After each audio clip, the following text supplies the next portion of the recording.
Hello everyone, कैसे हो आप लोग। उम्मीद करते हैं बहुत अच्छा होगे।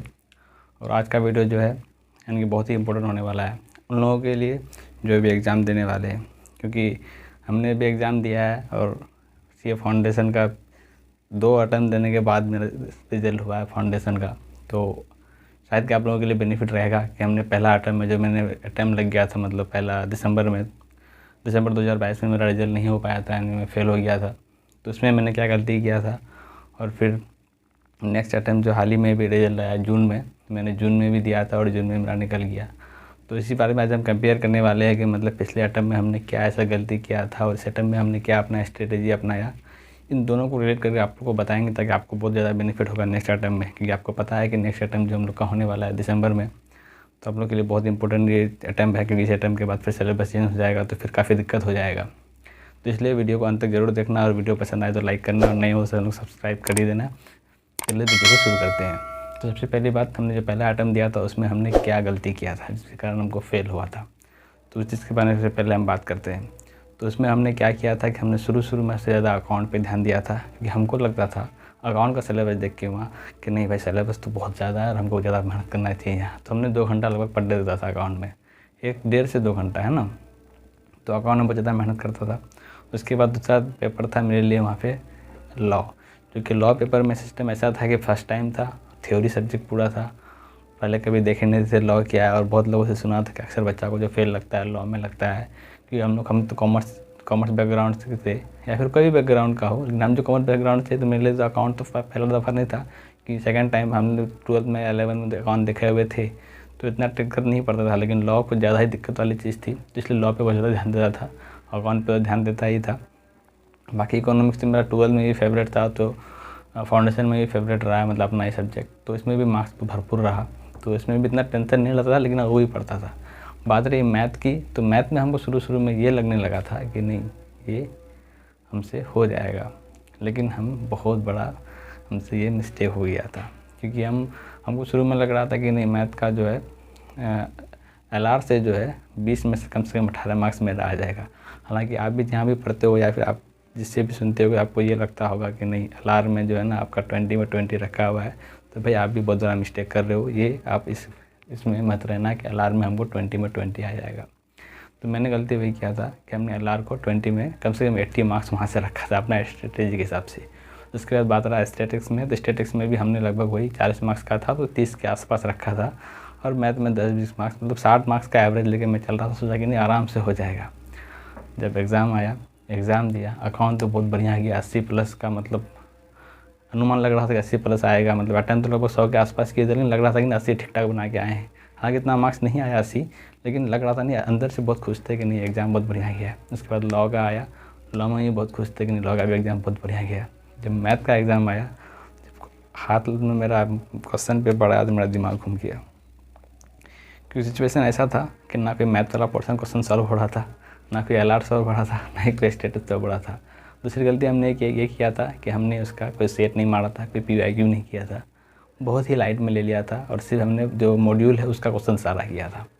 तो हमको लगा था हो जाएगा, लेकिन वहाँ सिस्टम ऐसा था, हालांकि हम मॉड्यूल का या फिर 2-3 सेट और भी मारे थे LR का बाहर से प्रैक्टिस, तो सारा सेट क्वेश्चन सॉल्व हो रहा था। जब वहाँ देखे तो हमसे LR हिल ही नहीं रहा था मेरे भाई। ब्लड रिलेशन वाला तो बढ़िया से बन गया, सिटिंग अरेंज में 1-2 वाला बना, 1-2 बना, और डायरेक्शन का 1-2 बना। बाकी क्योंकि वहाँ सिस्टम ऐसा हो गया था, होता है ना कि हॉपलेस, वो सिस्टम हो गया था, मतलब क्वेश्चन पढ़ रहे थे माइंड में घुस ही नहीं रहा था। लास्ट के 1.5 घंटा तो मैं ऐसे कैसे सेंटर में बैठे रह गए मैथ के दिन, मतलब कुछ समझ में नहीं आ रहा था क्या कर। जो सब क्वेश्चन रूम में अच्छे से बना के गए थे, वो सब क्वेश्चन भी वहाँ नहीं आ रहा था, मतलब माइंड में घुस ही नहीं रहा था। टाइम इधर इतना स्पीड से भाग रहा था और क्वेश्चन देख के दिमाग घूम गया था।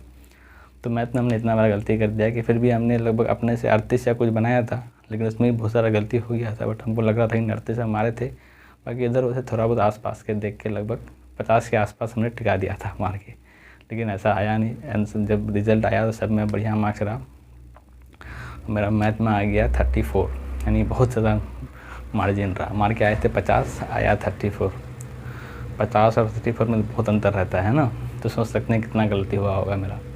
बाकी इकोनॉमिक्स में 80 मार्क्स था मेरा, जो कि बहुत ज़्यादा था, और इकोनॉमिक्स में 80 होने के कारण मेरा एग्रीगेट में जो है ना बहुत ज़्यादा हेल्प किया, जो कि मेरा टोटल रहा था 212, क्योंकि एग्रीगेट ठीक था। तो ये रही मेरी गलती जो हमने वो किया था पिछले अटैम्प यानी दिसंबर अटैम्प में। अब जो मैंने ये जून में जो अपना स्ट्रेटजी किया था उसके बारे में आपको बताते हैं। तो हमने शुरू से ही पहले क्या किया, मैथ को बहुत ज़्यादा ध्यान दिया, क्योंकि मेरे लिए सबसे बड़ा मतलब जो अभी चुनौती बन के खड़ी थी वो मैथ थी, क्योंकि अकाउंट्स में भी बढ़िया था, लॉ में भी बढ़िया था। और लॉ में हालांकि सारा चीज़ नहीं आता था उस समय, लेकिन हाँ लॉ में ठीक ठाक था। पिछले अटैम्प में इकोनॉमिक्स में लगभग 80 मार्क्स आया था, तो इसमें भी ठीक ठाक ही नहीं होगा। तो हमने क्या किया, मैथ को भरपूर ध्यान दिया, पर डे 4 घंटा पढ़ना शुरू कर दिया, क्योंकि मैथ मेरा बहुत ही ज़्यादा कमज़ोर था। क्योंकि कॉमर्स से थे तो मैथ था नहीं मेरा 12th में, तो 12th मेरा कॉमर्स से था नहीं, बिहार बोर्ड से, तो वहाँ तो मैथ था नहीं मेरा 12th में, तो मैथ मेरा बहुत कमज़ोर था। इसलिए नया स्ट्रेटेजी जो हमने बनाया इस अटैम्प के लिए, तो पहले हमने मैथ को भरपूर ध्यान दिया, शुरू से सारा सब्जेक्ट को ले गए। अकाउंट्स में ये तैयारी फुल रखी कि हम ये गलती नहीं चाह रहे थे कि मैथ में मेरा अच्छा मार्क्स आया, इस बार अकाउंट्स में या फिर लॉ में लग जाए। तो मैंने ऐसे गलती नहीं किया, सारा पेपर को एकदम बढ़िया से टाइम दिया, और मैथ में एक्स्ट्रा टाइम थे, यानी 4 घंटा पर डे दे दिया मैथ में हमने, क्योंकि पता था कि मैथ ही हमको फिर से इस बार तोड़ सकता है। उसके बाद लास्ट में जब 1-2 महीना बचा हुआ था, यानी एग्ज़ाम से 1 महीना पहले लगभग सब चीज़ सिलेबस दोबारा ख़त्म हो चुका था, तो हमने क्या किया, पर डे मैथ का एक सेट मारना शुरू कर दिया। पर डे एक सेट मारता था, उस समय सेट में मेरा लगभग 65-70 ऐसे जा रहा था। उसमें फिर अटैम्प्ट कर पा रहे थे 2 घंटा में, और जब आंसर चेक कर रहे थे तो 60 के आसपास आ रहा था। ठीक था, उम्मीद था कि नहीं बढ़िया जाएगा। तो मैंने लगभग 20+ सेट मारा है। क्यों 20 मारा है, यानी MTP हो गया, या फिर RTP हो गया, या फिर प्रीवियस ईयर क्वेश्चन हो गया, या फिर कोई एक्स्ट्रा क्वेश्चन हो गया, यानी सेट 100 मार्क्स का जो एक सेट आता है, तो मैंने लगभग 20 के आसपास मारा। तो मैथ में तो बहुत ज़्यादा ध्यान दिया, और लॉ में ऐसा हो गया कि मतलब पूरा कॉन्सेप्चुअली क्लियर हो गया, क्योंकि उस टाइम भी पढ़े थे बढ़िया, और इस बार ये भरपूर ध्यान दिए थे। तो लॉ में मतलब एग्ज़ाम में ऐसा हुआ कि एक भी क्वेश्चन ऐसा नहीं था लॉ का कि हमको नहीं आ रहा था। हालांकि मार्क्स इतना नहीं आ पाया मेरा लॉ में, लेकिन फिर भी सारा क्वेश्चन हमको आता था, लगता था कि नहीं सारा बना लेंगे। टाइम मैनेजमेंट में थोड़ा दिक्कत हुआ था, क्योंकि इंग्लिश वाला पार्ट मेरा छूट गया था, लेकिन फिर भी ठीक रहा, एग्रीगेट बना के मार्क्स बढ़िया आया। तो स्ट्रेटेजी ये रही कि शुरू से हमने सारा पेपर पे ध्यान दिया, किसी पेपर को हमने नहीं छोड़ा, मतलब लूज़ नहीं समझा। तो आपको ये गलती नहीं करना है, किसी पेपर आपको लगे कि नहीं अच्छा है तो उसको छोड़ देते हैं, बाद में कर लेंगे, या इसको हल्का टाइम देते नहीं। आपको सारा पेपर को बराबर टाइम देना है। मैथ को या लॉ को 2 पेपर ही होता है जो मेरा स्टूडेंट फेल करता है फाउंडेशन में। तो आपको इन दोनों पेपर में आपको जो लगता है कि नहीं ये पेपर मेरे लिए थोड़ा मतलब टफ दिक्कत है, तो आप उस पर ज़्यादा ध्यान दो। मैथ में तो 2 ही दो, क्योंकि मैथ में अच्छा बच्चा का हिल जाता है। बहुत सारा स्टूडेंट ऐसा है कि 12th में मैथ था फिर भी उसको 2 अटैम्प्ट लग गया इस बार लगा के। तो आप ऐसा गलती मत लेना, मैथ को लाइटली मत लेना, मैथ को टाइम देना एक्स्ट्रा, जितना क्वेश्चन प्रैक्टिस कर पाओ, लॉ में जितना लिख पाओ अब लिख के प्रैक्टिस करो, तो ये गलती मत करना। अब दोनों चीज़ को प्रैक्टिस बहुत ज़्यादा करना। MTP RTP बिल्कुल भी मत छोड़ना, प्रैक्टिस करना इसका। क्वेश्चन का सेट बिल्कुल ही मत छोड़ना, जितना भी सेट हो आप मारना, सिलेबस जल्दी कंप्लीट करके बस क्वेश्चन का सेट ही मारना, क्योंकि ये एक मात्र ऑप्शन है जो आपको अच्छा मार्क्स दिला सकता है, एग्रीगेट मतलब हाई मार्क्स से पास करा सकता है। आई होप कि वीडियो आपको पसंद आया होगा। अगर पसंद आया हो तो लाइक कर देना, चैनल को सब्सक्राइब कर ही देना। मिलते हैं बहुत जल्द एक नई वीडियो के साथ, तब तक के लिए बाय बाय।